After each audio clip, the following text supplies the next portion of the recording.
Hi every wise reader, welcome to the next video from Read Wiser, a YouTube channel dedicated to helping you improve yourself through books. Today we're diving deep into one of the most impactful self-improvement books ever written, The 7 Habits of Highly Effective People by the renowned Stephen R. Covey.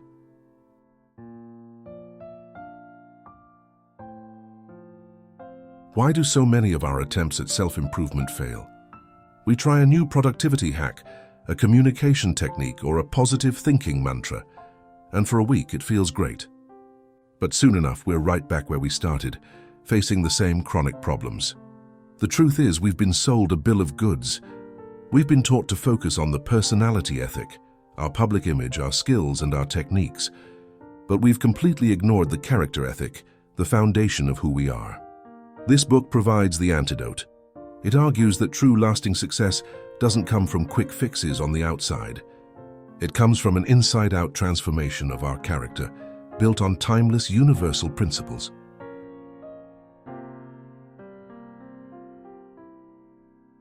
Stephen R. Covey argues that to achieve lasting success, we must first build a foundation of character.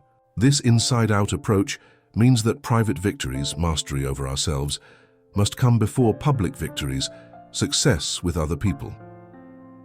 He contrasts the character ethic, which is built on principles like integrity and humility, with the personality ethic, which is all about public image and quick fix techniques.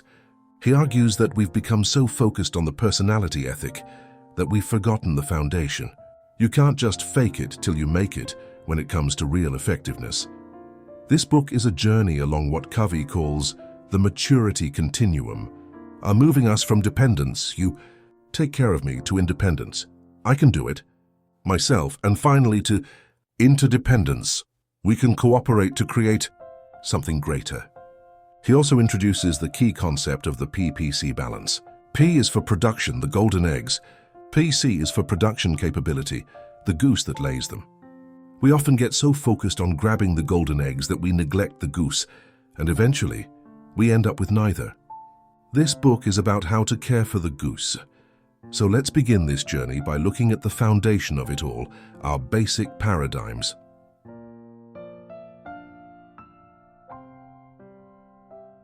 Before we can even think about habits, we have to understand our paradigms. A paradigm is essentially a map we use to see the world.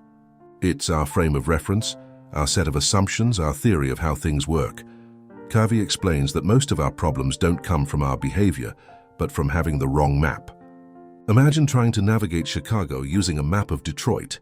You could have the best attitude and try as hard as you want, but you will never get to the right destination. No amount of positive thinking can fix a flawed paradigm. The book's entire philosophy is built on a fundamental paradigm shift, moving from the personality ethic to the character ethic.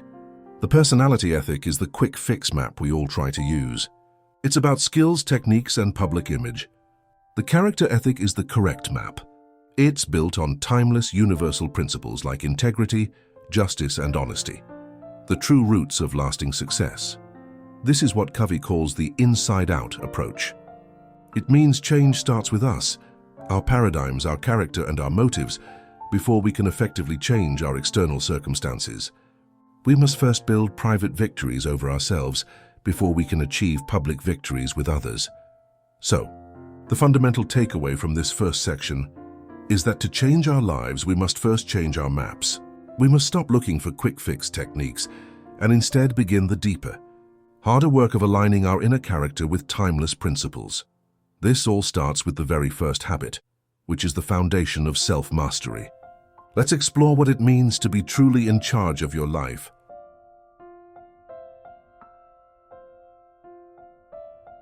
The first habit is be proactive. This is the foundation for all the other habits. Proactivity means more than just taking initiative. It means recognizing that you are responsible for your own life. Covey illustrates this with the powerful concept that between any stimulus and your response, you have the freedom to choose. A reactive person is like a puppet. The weather is bad, so they feel bad. Someone cuts them off in traffic, so they get angry. Their feelings and behaviors are a product of their conditions. A proactive person, however, uses their unique human gifts like self-awareness, imagination, and conscience to choose their response based on their values. As the Holocaust survivor Viktor Frankl discovered, even in the most horrific circumstances, the one thing no one can take from you is your freedom to choose your attitude. This leads to the core concept of this habit, the circle of influence. Reactive people focus their energy on their circle of concern, all the things they worry about but can't control, like the economy, politics, or other people's weaknesses. The result? They feel victimized, and their actual influence shrinks. Proactive people focus their time and energy on their circle of influence, the things they can do something about.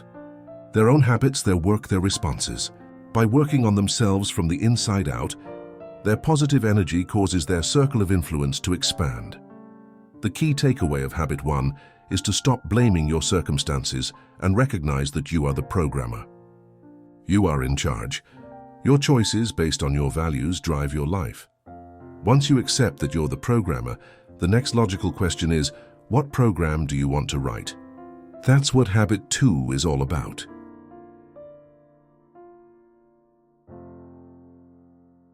Habit 2 is begin with the end in mind.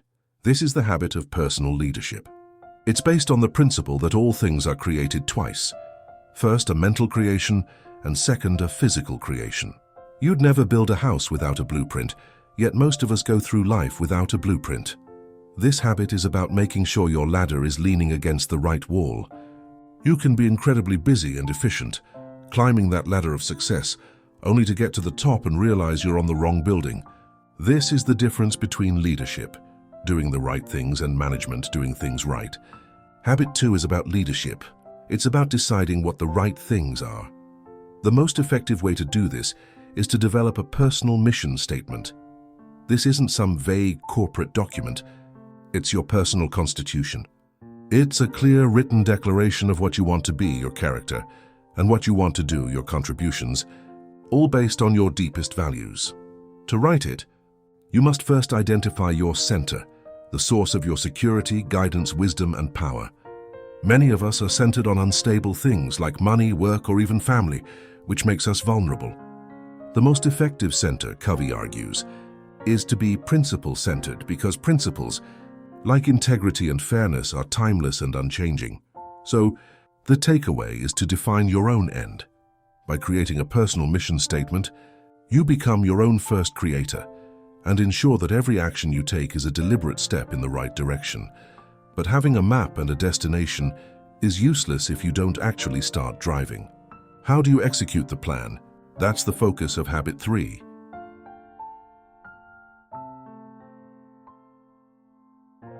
Habit 3 is put first things first. This is the habit of personal management, the physical second creation that follows the mental plan of Habit 2. This is where you use your independent will to act on your priorities. The key tool here is the time management matrix. It divides all tasks into 4 quadrants based on 2 factors, urgent and important. Quadrant 1 is urgent and important. These are crises and deadlines. Quadrant 3 is urgent but not important. Think interruptions and many emails. Quadrant 4 is not urgent and not important. These are time wasters. Most people spend their lives bouncing between quadrants 1 and 3, constantly reacting to urgent things. But the heart of effective management is quadrant 2, important but not urgent. This is where you find activities like long-range planning, building relationships, exercise, and proactive preventive work. Effective people minimize time on trivial matters to focus on quadrant 2. This focus is powerful because by investing in prevention and planning, you actually shrink quadrant 1, meaning fewer crises happen in the first place. To do this, you must have a bigger yes burning inside, your mission from Habit 2. This gives you the strength to say no to unimportant activities, even if they seem urgent. The key takeaway is that you don't manage time, you manage yourself.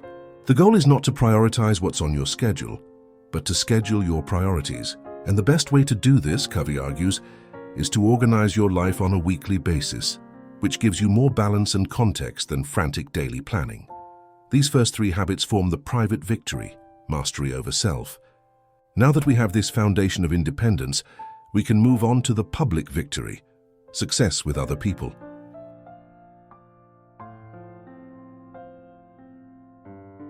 Before we can get into habits 4, 5, and 6, we must understand the paradigm of interdependence. This is the public victory, and it's all about relationships. Covey introduces a powerful metaphor for this, the emotional bank account. Like a financial bank account, you can make deposits and withdrawals in every relationship. A high trust balance means communication is easy, instant, and effective. You can make mistakes and the high balance will cover it. But a low balance means the relationship is tense, defensive, and every interaction is a potential minefield.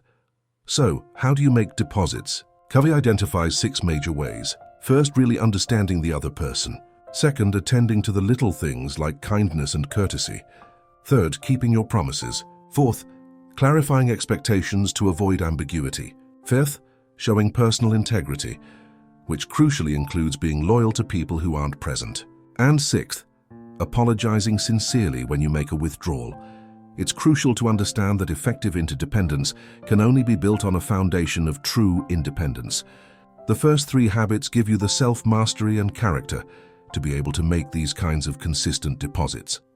The takeaway here is that relationships are not built on personality techniques, but on trust. This trust, your emotional bank account, must be actively and consistently built through principled behavior. With this foundation of trust, we can now explore the first habit of the public victory, how to create agreements with others.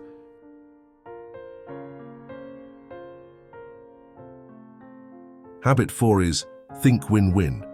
This isn't just a technique. It's a total philosophy of human interaction. It's a frame of mind that constantly seeks mutual benefit in all situations. Covey contrasts this with 5 other paradigms. Win-lose is the authoritarian approach. I get my way, you don't. Lose-win is capitulation. Go ahead, step on me. Lose-lose is the philosophy of war, where everyone loses. And win is just focusing on your own goals regardless of others.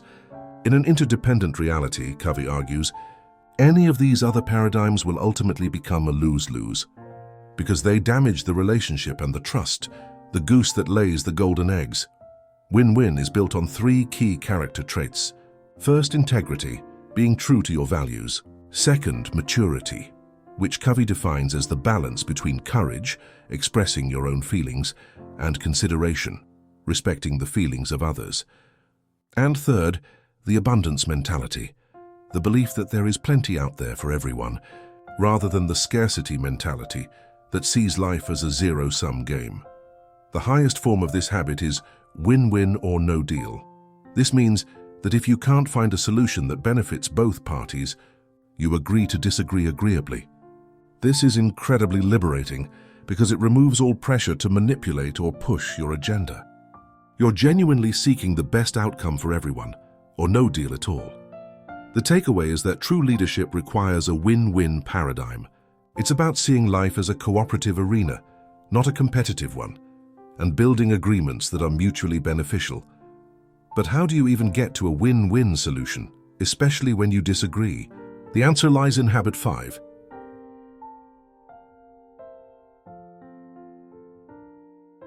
Habit 5 is seek first to understand, then to be understood. This is the single most important principle of interpersonal communication. The problem is most of us do the exact opposite. We listen with the intent to reply, not to understand. We spend our time filtering what others say through our own autobiographical responses. We evaluate, agree or disagree. We probe, ask questions from our own agenda. We advise, give counsel based on our experience, or we interpret, explain their motives. These responses make the other person feel defensive and closed. The antidote is empathic listening. This is listening with the true intent to understand, not just the words but the feelings and meaning behind them. You get inside the other person's frame of reference. This practice is a massive deposit into the emotional bank account because it gives the other person psychological air. Next to physical survival, the greatest human need is psychological survival, to be understood, affirmed, and validated. Once that need is met, the person's mind opens, and they become receptive to your influence and to solving the problem. Only after you have given them this air can you move to the second half of the habit, seeking to be understood. This requires the courage of habit 4, and Covey suggests following the Greek sequence: ethos, your personal credibility; pathos, your empathy for their feelings; and logos, the logic of your case. The key takeaway is that you can't influence others until they feel understood. Stop prescribing before you've diagnosed. Listen with empathy. Give them psychological air, and only then will you earn the right to share your own perspective. When you combine this deep understanding with a win-win attitude, you set the stage for the final, most creative habit.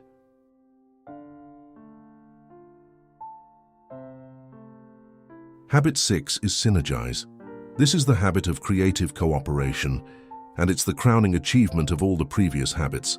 Synergy is when the whole is greater than the sum of its parts. It's when 1 + 1 = 3 or 10 or 100. Synergy is not just compromise. Compromise means 1 + 1 = 1.5. Both parties give something up. Synergy means creating a third alternative, a new solution that is better than what either person had in mind to begin with. This is the true public victory. So how do you do it? The key to synergy is to value the differences. Most of us see differences as a threat. We see sameness as oneness or unity. But Covey argues that uniformity is not unity. The strength of a team comes from its differences, not its similarities. A synergistic person doesn't just tolerate differences. They celebrate them as a resource. This process requires high internal security, a high emotional bank account, and a commitment to habits 4 and 5. You must be centered in a win-win paradigm, and you must use empathic listening to truly understand the different perspectives. When you do this, you create an environment where new, creative solutions can emerge. Synergy can also be used to overcome restraining forces, the negative, emotional and illogical forces that prevent change. By involving people in the problem and applying the habits, you can unfreeze these restraining forces and transform them into driving forces for positive change. The takeaway is that the highest level of effectiveness comes from synergy. By valuing the differences in others, you can co-create new solutions that are far superior to anything you could have achieved alone. This completes the first 6 habits. But how do you sustain this? How do you avoid burning out? That's the final crucial habit.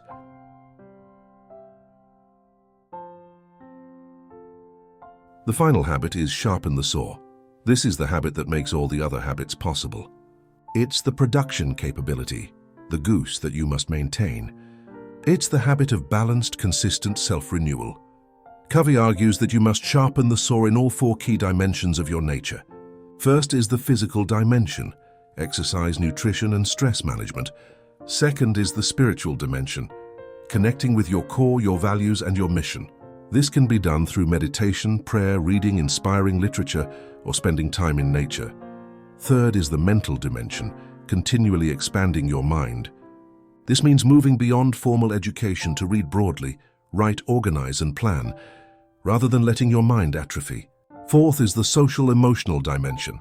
This is where you renew habits 4, 5, and 6 by building relationships, making deposits in emotional bank accounts, and finding security through service to others. These dimensions are all synergistic. When you work on one, you positively impact the others.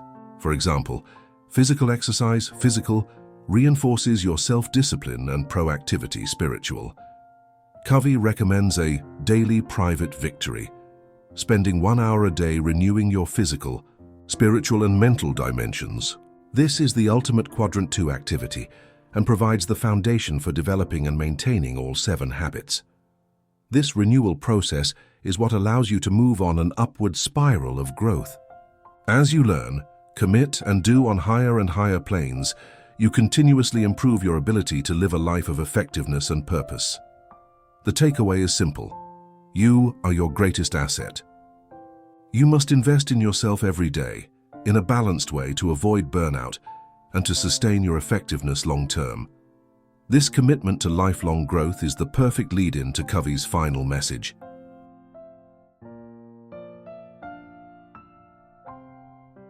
In the final section of the book, Covey reinforces his inside-out philosophy. Real lasting change always starts with you. It starts with a paradigm shift to align your character with timeless principles. He introduces a powerful idea, becoming a transition person. This is an individual who proactively stops negative, dysfunctional scripts like abuse, selfishness, or a victim mentality from being passed down from one generation to the next. By rewriting the script based on your own chosen values, you can change the legacy for your family and for everyone you influence. In his afterword, Covey argues that in our chaotic, rapidly changing modern world, the 7 habits are more relevant than ever. They provide a changeless anchor of principles in an otherwise turbulent sea. They give us back control, remind us of our true worth, and give us the tools to build a life of purpose. His final message is a powerful one: live life in crescendo. This is a musical term meaning to grow in volume and energy. He argues that your most important work is always ahead of you, never behind you. You should never retire from making a meaningful contribution.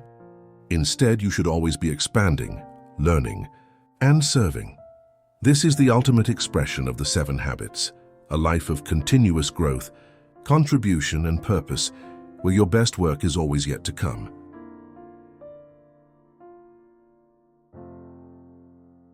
The 7 Habits of Highly Effective People is not a checklist.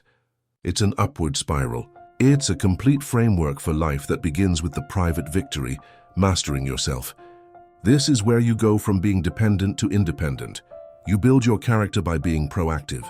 Habit 1. Defining your personal mission. Habit 2. And managing your life around your priorities. Habit 3.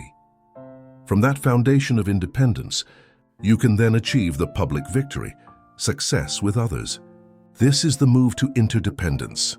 You build trust with your emotional bank account. You create mutual benefit by thinking win-win. Habit 4. You build influence through empathic listening. Habit 5.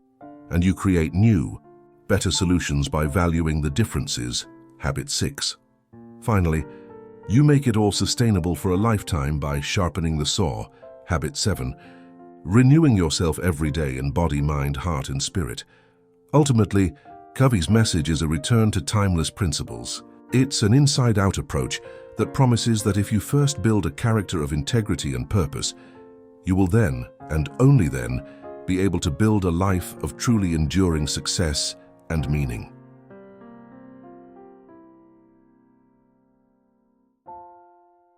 This book is a journey, and as Covey said, the most important habit is the one you are having the most difficulty living.